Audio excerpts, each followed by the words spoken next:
Hello marketers, today we have a jam-packed episode with Chris Taylor, Chief Marketing Officer of the Heart Foundation based in Melbourne, Australia.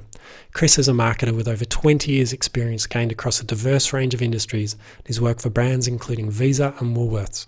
In this episode you'll discover the 3 criteria to look for when taking on a new CMO role, what it takes to transition a marketing team from a decentralised model to an award-winning centralised marketing structure, how to cut down your agency expenses by bringing talent in-house. You'll also learn the secrets to attracting high-caliber marketing talent to take a pay cut and join a not-for-profit organisation.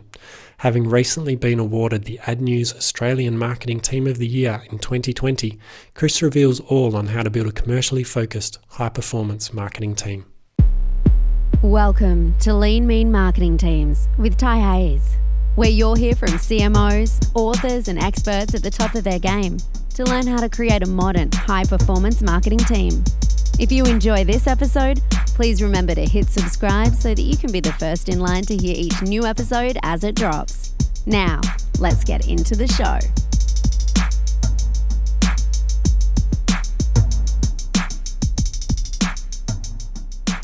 Chris Taylor, CMO of Heart Foundation all the way from Melbourne. Welcome to the Lean Mean Marketing Teams podcast. Thanks, Ty. Good to be here. We met at the CMO Summit Australia New Zealand a few years ago now. I think you were chairing the summit and I was speaking about some of the team transformation at Curtin. And I'm glad we've stayed in touch because kept an eye on some of the transformation you've been leading, and I can't wait to hear the story today. But Chris, you've got an impressive marketing background of 20 years experience, a mix of different industries. You even ran your own consultancy for a while, and most recent, I guess, CMO of the Heart Foundation. Do you remember the time when you decided or knew that marketing was going to be the career for you? And then can you give us a high-level overview of your career to date? Sure. Actually, that's a good question. Nobody in my family knows what marketing is, and so I certainly didn't follow in any footsteps. My dad was a lawyer, but when I took some marketing subjects as part of my business degree, and I liked them because it was a good combination of arguing the point, but also being creative and seeing how creative could impact change. So it just was a natural affinity, I think. And my first job out of uni was at Coca-Cola in sales. Mm-hmm. And I used to, this is up in Brisbane, and I used to look at the special events guys who were sort of classed as marketing, and they seemed like were having all of the fun. And so I sort of coveted their roles and then really just drifted into marketing from there and never looked back. Brilliant. And you've quite the career today, worked with a lot of big brands as well as running your own consultancy. What have been some of the highlights? Just a quick overview for the listeners. Look, I think that my background is quite varied in the type of organisation and the type of role. So whether it's B2B or B2C, whether it's in a startup or whether it's in a massive organisation like Woolworths, each of those roles have had highlights. But I'd say certainly the work I've done with the Heart Foundation last year with our serial killer campaign probably would be up there, not just for me, but for everyone involved. In that campaign was one of their career highlights. So to enjoy that sort of thing together was probably something that you could never count on. And other highlights would be my time at Visa, having worked through the Sydney 2000 Olympics, 2003 Rugby World Cup. Just major events having a major impact were really fun parts of my career. Brilliant.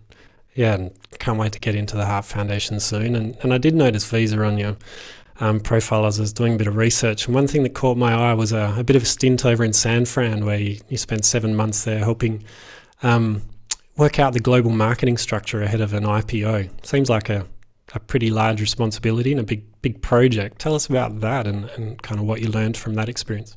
I was asked to go and represent the Asia Pacific region in San Francisco as we prepared for the IPO, which was an amazing experience because you had people from all over the Visa world come together to form a team and spend about 8 months basically formulating the operational marketing strategy for the IPO, and to essentially build out what the organisational structure would look like from a marketing point of view. As you can imagine, lots of different replication of skills across many varied markets, and coming together as one sort of proliferated the need for a more central view. So that was a fantastic exercise, as well as being able to live in San Francisco, along with Sydney and now Melbourne. For me, one of the great cities of the world. Visited there, and I imagine it would be quite an experience to live and work there as well. And the other threads I kind of saw looking at your profile is this mix of, I guess, setting a vision and then using data and insights to improve the CX to drive either acquisition or retention outcomes. So all really modern day marketing skills. How have you developed your own capabilities in these areas throughout your career? Look, I was fortunate enough to work in businesses that were very focused on that. And so I've picked it up along the way, done what I can to educate myself on the basics, and sort of gone from there. But when it comes to sort of things like user experience, you really shouldn't overcomplicate it. Put yourself in the consumer's shoes. We're all consumers. We know the pain points for us when we're dealing with organisations. So it's not difficult to essentially develop really good experiences based on just the way that you interact with brands, and try and avoid the frustrations of just making it as seamless. Yeah, that's so true. I think sometimes we get bamboozled by the tools that are out there and the opportunities we have, but coming back to the simple user journey and experience, and then doing whatever you can to optimize that, it's often a great starting point. Well, look, the fundamentals of marketing haven't changed, and it's the channels that have changed, the channels that have enabled us to reach more consumers more cost effectively in a way that we can track and trace. But essentially, you've still got to have some sort of an emotional connection, some sort of a trigger to drive them to respond. So, the old adage about the funnel and bringing them further down the funnel is as true today as it was, when that concept was first developed. Yeah, absolutely. So I'd love to get into your time at Heart Foundation now. I know you've been there for a bit over 2.5 years. Tell us a bit about why you joined this not-for-profit and what you're brought in to do and the journey you've been on.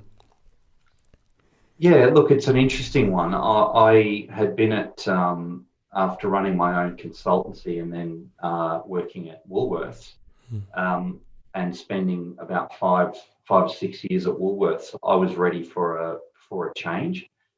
I really didn't have not-for-profit on my, despite what I said about Visa, I certainly didn't have that on my horizon.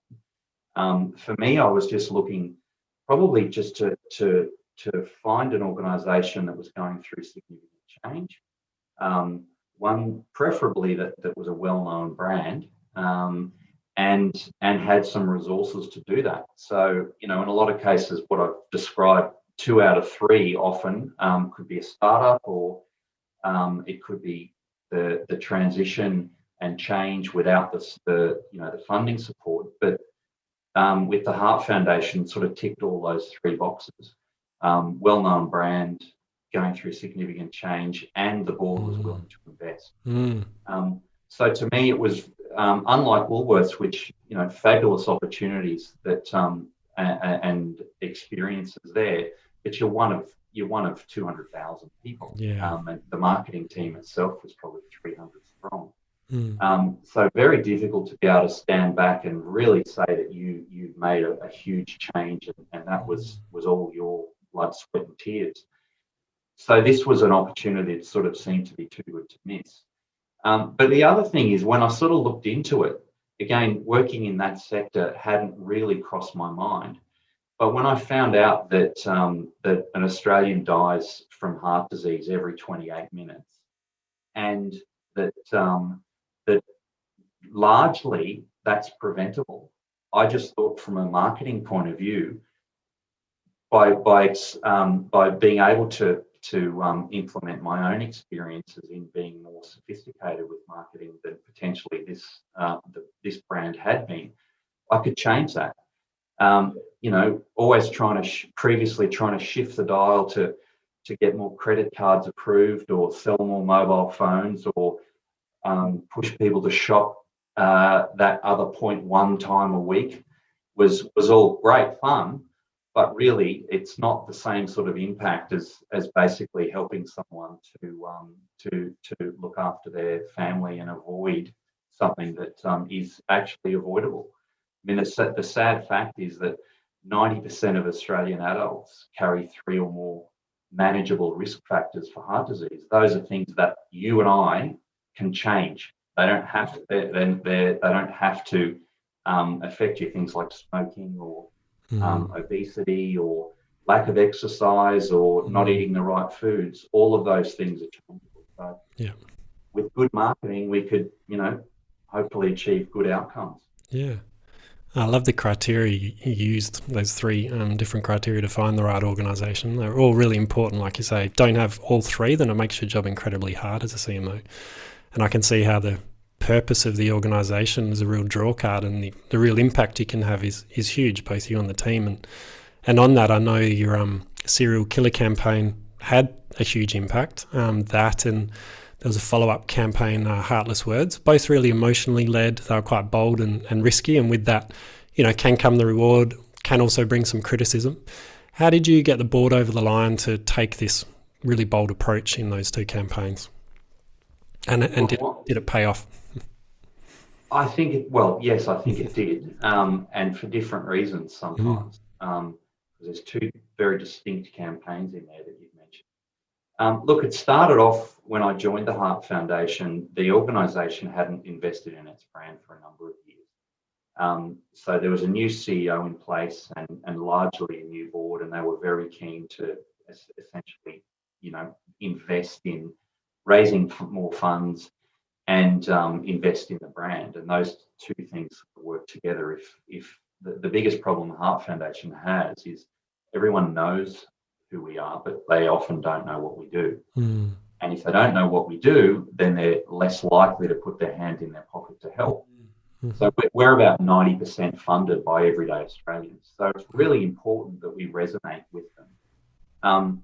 And so the strategy was pretty clear. It was we needed to bring back the shock factor for heart disease. So some of those stats that I mentioned before might be quite surprising to you. They certainly are to most people, particularly the bit about the manageable risk factors and dying from heart disease is largely preventable.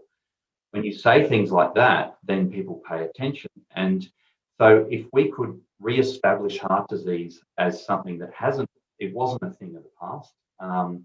A lot of people think heart disease is something that impacts older, overweight men. And while that might be true, it's also Australia's #1 killer of women. So there are a lot of barriers that we needed to overcome, but we really needed to firmly establish heart disease back on the agenda for everyday Australians. There's no better way to do that than using shock.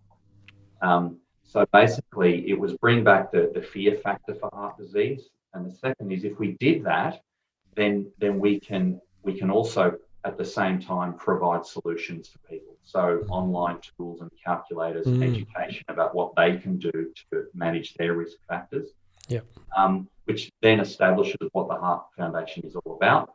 And if we do those first 2 things, then the third one is putting their hand in their pocket to help us becomes a lot easier.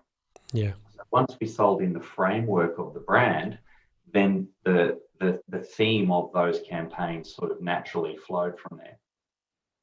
The serial killer one was an interesting story in itself. I'm not sure we have full time for it, but News Corp were very involved in that, and essentially they understood the brief, and together we developed up the serial killer campaign. And News Corp heavily invested in the true crime genre. It was just a natural Australia's #1 killer, serial killer. True crime sort of all fit the bill. And very quickly we came up with the serial killer campaign. And using the News Corp assets, we were able to essentially do a teaser campaign and then launch and reveal that Australia's worst serial killer is in fact heart disease. Yeah. So that campaign, the inception of it and the partnership with News Corp was vital, but we could not foresee just how quickly the results started to flow through. Yeah, and they're staggering. So why don't you give us some of the highlights in terms of the results that delivered? Well, look, essentially the background to it is that, and again, this was news to me, but we talk about Medicare item numbers. So when you go to your GP, depending on what you're having done, he's got an item number, he'll allocate that to that. And there's remuneration of different levels for each item number. There was no item number for heart health checks. And a heart health check is essentially, I think the true name is a cardiovascular absolute risk assessment, but you're not going to get consumers to understand that. So calling it a heart health check seemed like the way to go. It's essentially like a 10-point check plan to determine your risk of heart disease. We've been advocating for 10 years for that through the usual channels of government and health departments. And it really was going nowhere. So we decided to throw everything in and support, not just use the serial killer campaign to reach everyday Australians to bring back the fear, but also as an advocacy ask for government. So we happened to land that campaign, or it was planned to do that in the lead up to the last federal election, perfectly at a time where money's being given away. It was launched on a Sunday of, I think the 28th of February from memory. By the following Sunday, Scott Morrison and the government announced that they were going to now fund heart health checks under the Medicare system. And it was probably the most exciting week of my professional career. It felt like we were part of the 24 hours news cycle, because the News Corp editors really got behind this and pushed over several days. And essentially, within 7 days, we'd landed the coveted NDS item number. Yeah, brilliant. And the number of potential lives saved as a result of that is quite significant as well, isn't it? Yeah, and look, that's one of the most important things in terms of our messaging, was that we were able to do economic forecasting on the impact of that number. And essentially, by the government agreeing to fund it, we were able to forecast that over 5 years we'd save $1.5 billion in health costs. We'd save 76,000 heart events, so heart attacks and strokes, and about 9,000 lives. So you can almost put a dollar value on the campaign and the return on investment. While you can't put a value on a life, you certainly can talk about it in a way that selling mobile phones and groceries sort of don't have that same sort of impact. No, it's phenomenal. Great. Yeah, amazing results. And I imagine it may have been part of, but maybe not all of, what led to your recent Ad News 2020 Marketing Team of the Year. Now, given this show's all about creating high-performance marketing teams, I'd love to dig into that award, what it meant for you and what went into it, into winning that award. Yeah, look, that's an interesting one. It certainly we don't do things to win awards. They're very nice to do that. And I think from a team perspective, it just creates a winning culture. And it helps the team and individuals in the team think big. And so winning those awards for Serial Killer showed the team that it doesn't matter if you don't have the biggest budgets. It doesn't matter if you don't have all of the resources. You still are doing work that people are going to sit up and pay attention to. And that was one of the things that I was able to attract the team to come to the Heart Foundation. And I'm happy to talk more about that, because building that team was essentially what led to being able to get that award. But I think the Team of the Year is an important one, because rather than landing a campaign that just really sticks, this is the culmination of 12, 18 months of work. So it really, I think you need to demonstrate for those awards that you've got the team in place, that they're working together, the culture's right, but they're delivering consistent results over a period of time. And unlike sometimes a specific campaign, which maybe a small team is involved in, this is the entire team. So everyone as part of that team can really feel proud of the fact that they are a very important pillar in an overall a high performance marketing team.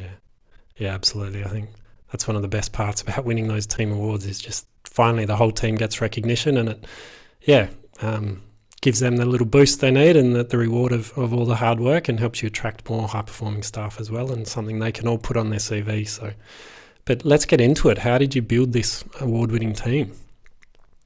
Well, I talked earlier about the changes the Heart Foundation were going through when I joined. Just unpacking that for a sec, the organisation was a federated structure, which isn't unusual in the not-for-profit space.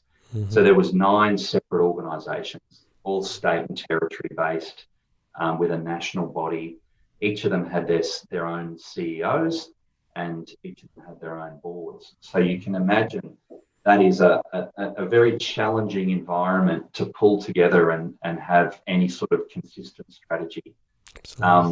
And given the way that the health system works, with it being more of a state-based government focus, then you can understand why it emerged that way over 60 years. Yeah. But before my time, they started the work to amalgamate to become, just one organisation, which, makes sense when you've got limited resources. And essentially, I was brought on as the first CMO under that transitioned organisation, that single entity. And so essentially, I inherited about, I'd say, 30 people across the organisation. And across all the different states. We've got offices in every state and territory. So I had a lot of varied backgrounds in those teams, and a lot of the staff that were the team members that were transitioned into the marketing team had probably worn multiple hats in those offices. Some did events as well as media and fundraising, as well as maybe some campaign work. So essentially, I started by just really evaluating the team, asking everyone, understanding their background and where did they want to be in their career.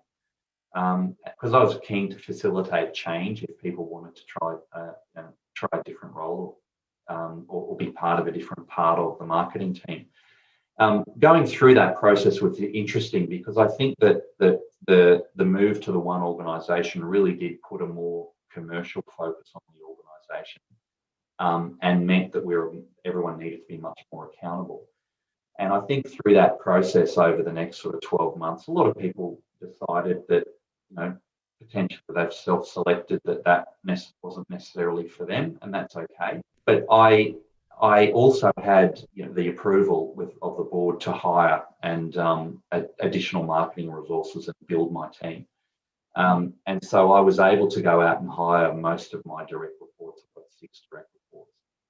And really, I was looking for, as much as possible, I was really looking for hard-nosed commercial marketers.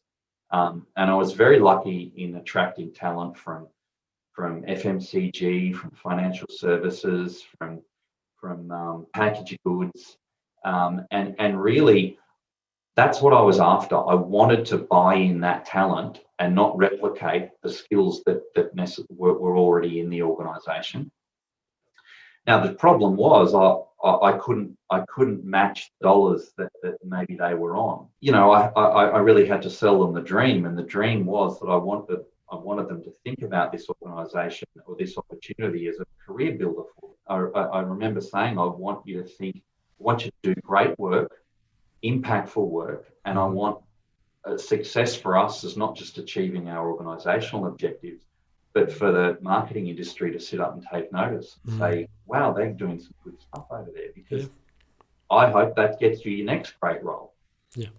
And so I think I was able to sell that dream to a lot of them, and that's why winning the marketing team of the year was important, because it was almost like, the proof of the industry looking at what they were doing at the Heart Foundation and show that we're not a not-for-profit brand, we're not a charity brand, we're a mainstream for-purpose brand that competes with Coles and Woolworths and the banks and the telcos. So it was a bit about selling the dream, and I was very fortunate with the team that I was able to bring in, as well as those that were already here. We've gelled into a team that, the number one thing is we back each other. We think big, but importantly, we also have fun. Have fun together, and that's really one of the most important things. Yeah, absolutely, getting that right culture. And can you give us a bit of a high level in terms of those 6 areas reporting into you then, and how it maybe changed in terms of what was in the centre and what was done or left in the States, or how that relationship now works? So regardless of where people were physically, it all became certainly the marketing function centralised, and I essentially borrowed the marketing org structure from my days at Woolies, and essentially I broke the team up into brand and creative, campaign delivery, digital and direct channels, media and communications, marketing insights, and finally a community fundraising area. So we've got P&L responsibility in terms of direct fundraising, as well as obviously the end-to-end marketing delivery and ownership of all the customer experience and digital channel. Yep. Beautiful. And as part of that, did you make any decisions around, services that were previously outsourced to agencies that you then brought in-house, or the other way around? Did you kind of take into consideration the agency mix as part of that team operating model? Well, you can imagine that with such a fragmented team, each of them had their own agencies. I think when I joined, we had about 65 agencies. Wow. Of varying degrees across the organisation. So we've refined that, and we use different agencies for different things, but essentially we've brought a lot of the talent, a lot of that what would have been outsourced in-house, really built up our digital team. So Troy Muir was someone who's the director of digital for us. I brought him over from Coles Flybuys. We're very lucky to have him. And within his team, we've got digital delivery, we've got user experience, we've got direct channels, so the website, apps, email, even old-fashioned direct mail, and essentially those guys can work magic and can get stuff done really quickly, really fast, to an incredibly high standard. So we save a lot of money there. We've also built the in-house creative team, so the team of copywriters and designers save a lot of money on certainly changes in dealing with other agencies. But also the social team. We've got I remember when I was at Woolies, the social team there was probably only about 5 people. They did a lot of heavy lifting for the brand. And we've got 3 because we really use social incredibly well to connect with our audience. And they're so talented. They do such great work. Brilliant. Excellent. And how do you maintain, I guess you mentioned bringing in people from those commercial backgrounds, and it's funny, there were so many parallels from your story as I was thinking back to my days at Curtin, brought in people from FMCG and banking at a high level to change the culture to be a bit more commercially focused. So buying in the talent is one thing. How else are you making sure the team's focused on those commercial outcomes and staying really connected to the business or the organisation, shall I say? Well, one of the I suppose pillars of the structure we developed was making the campaign managers the strategic partner with different parts of the business. So the main strategic partner is a health team. So they are the ones who are developing the strategy and having the clinical knowledge and developing the evidence base. And we're the ones that basically deliver that to consumers in hopefully a way that they understand. The campaign manager plays the role of being the strategic partner with the different parts of the health team or other parts of the organisation. So really, they have to get in and understand why we do things in order be able to convert that to messages and campaigns that are meaningful to the consumer. So I think that once they understand that, then they can naturally add their own level of experience from their background about how to, really get things done. And I think that keeps things sharp, and it hopefully keeps things collaborative.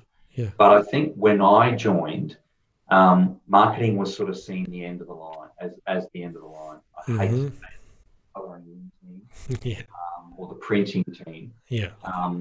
And so we had a lot of work to do to basically position the marketing team as strategic partners, and be the ones that are there when the strategy is being developed, rather than the ones who just simply execute. And were there any things you did that really worked well to do that? Because obviously you would have had to get the executive on board, and was there any one or two tips you can share to our listeners how to really position the team as those strategic partners?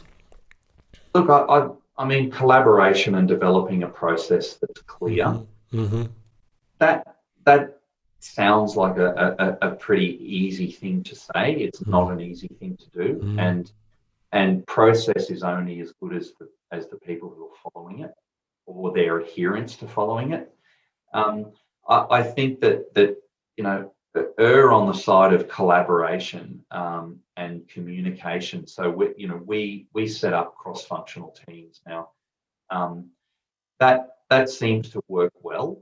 It sometimes can seem as though it's the opposite of agile, but nonetheless, I think that investing in the time in that means that the different skill sets are training each other on why we do things, and bringing their own experience and background to the fore. So I'd say collaborate early, and make sure that you're sharing and communicating along the way. It's not going to be perfect, and no process ever is. And when you bring together depending on the organisation you're in, from my background, the what I'd hope would be positive tension between product and marketing delivers a better product. The positive tension between product and marketing and health would do the same thing.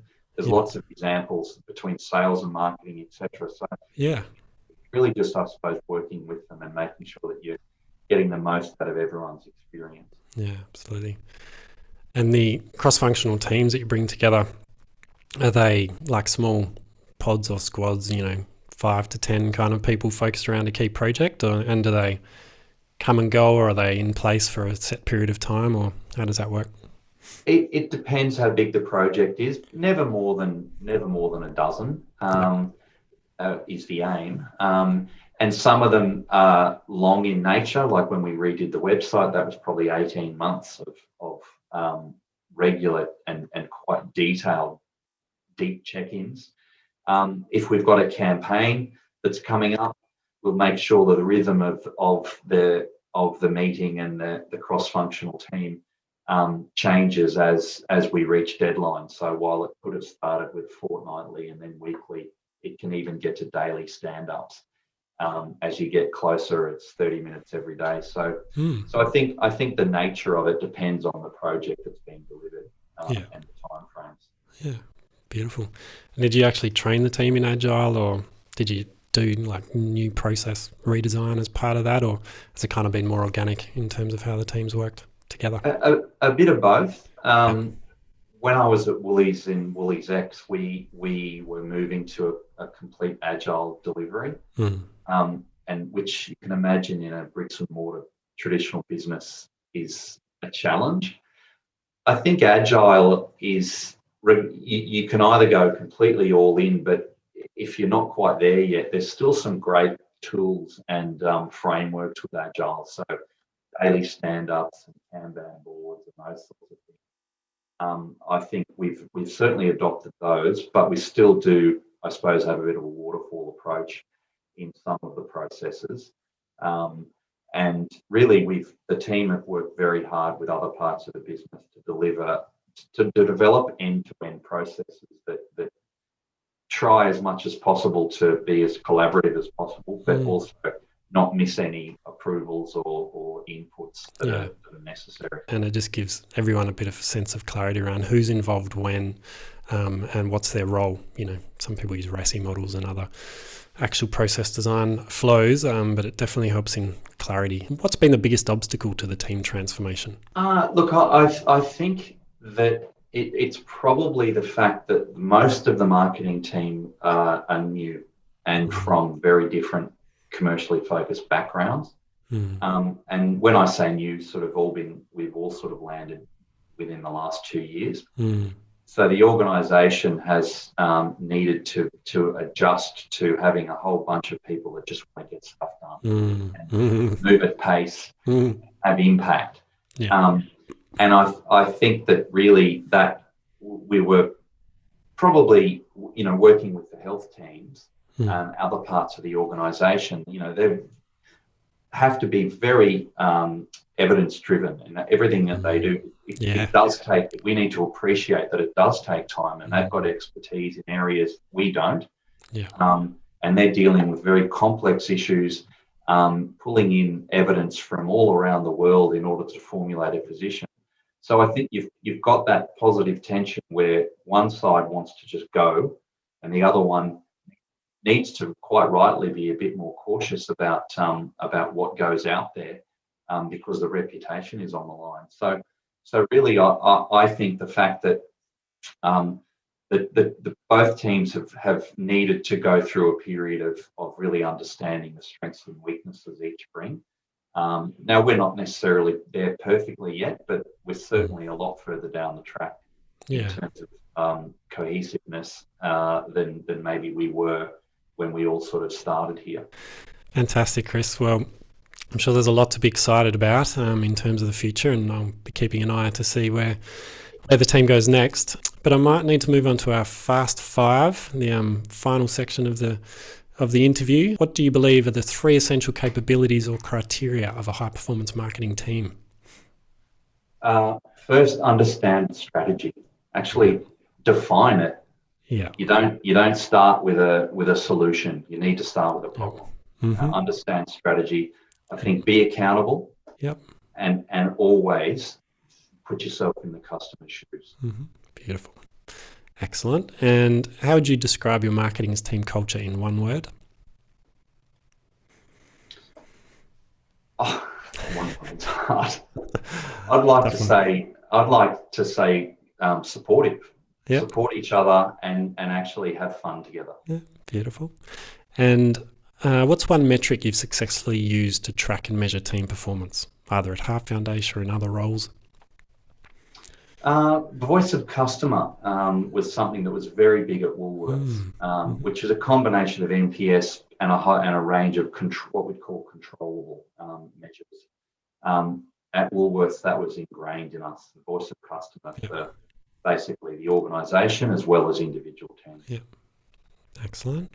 And what's one skill or capability you've learned recently that you wish you had developed earlier in your career? Understanding the power of emotional connection. Now, that's not necessarily something that I've learned recently, but it's certainly been highlighted when you're working in an organisation for a brand like the Heart Foundation. When you're asking people to look after themselves and when you're asking people to support you, an emotional connection is absolutely important. Otherwise, you completely miss the mark. Brilliant. And last one in the Fast Five, what book or books have you found recommending, or do you think our listeners may find useful?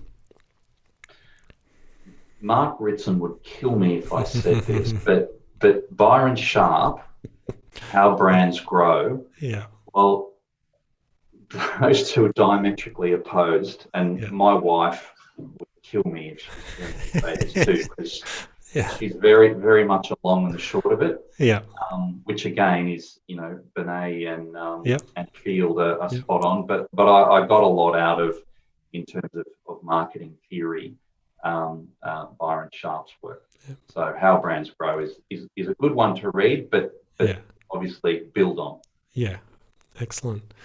And lastly, Chris, where can people go to either get in touch with you or learn more about the Heart Foundation?